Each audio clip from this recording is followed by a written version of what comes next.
So twice in the book of Revelation, the Lord make a contrast to a group of people, to two of the churches mentioned out of the seven in Revelation. And the contrast that he made is that he recognized that there are some who call themselves Jews but are not. And he's reassuring, it's almost like he's reassuring these two churches that he knows that there are those who have taken their place, calling themselves Jews, but he knows that they are not Jews but of the synagogue of Satan. Now I am going to zone in on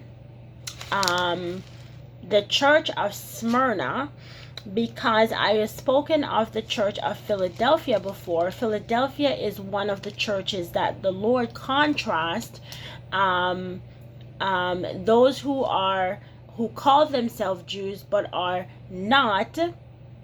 And I think they are words of reassurance to the church of Philadelphia, saying that I see you and I see them, but this is what I have in store for you. And so that's Revelation chapter 3 verse 9 is the church of Philadelphia. And then you have the church of Smyrna, which is where another contrast happens, and it is Revelation chapter 2 verse 9, where he is saying to the church of Philadelphia, I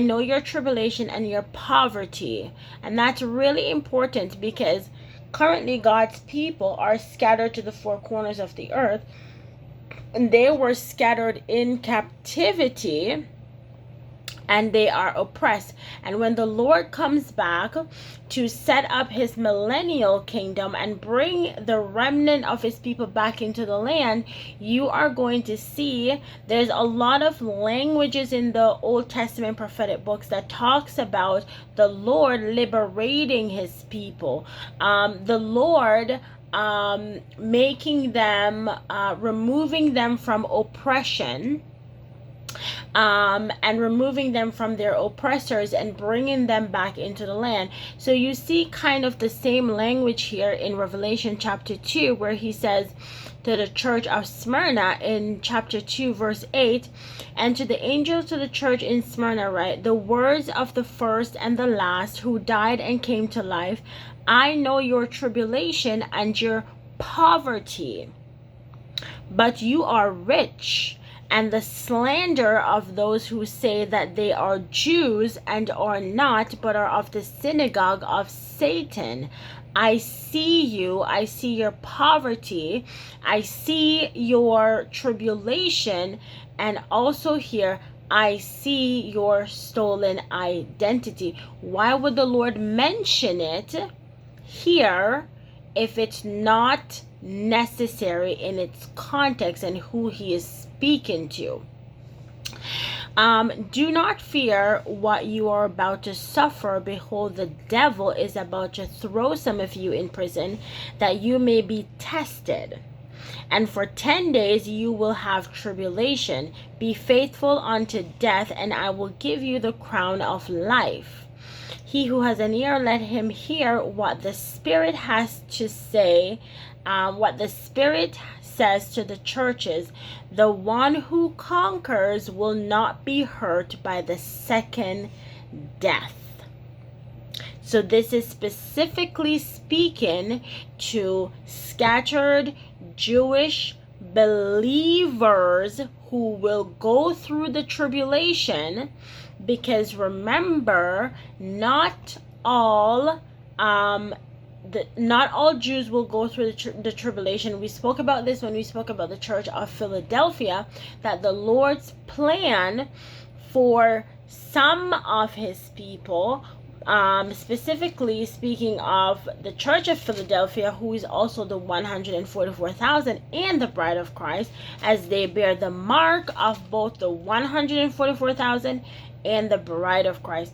And we say they will not go through the tribulation, but here you have another group that will go through the tribulation, and the Lord is, and they will be tested. It's a time of testing for them. But it says in Revelation chapter 13 that authority was given to the beast to conquer them. And the beast was given a mouth uttering authority. Oh my goodness, the Jamaican in me just kicking in, like in my tiredness. And the beast was given a mouth uttering haughty and blasphemous words, and it was allowed to exercise authority for 42 months, which is 3.5 years. And that's the last 3.5 years before Christ returns. It opens its mouth to utter blasphemies against God, blaspheming his name and his dwelling, that is, those who dwell in heaven. Also, it was allowed to make war on the saints and to conquer them. And authority was given it over every tribe and people and language and nation, and all who dwell on earth will worship it, everyone whose name has not been written in the Lamb's Book of Life.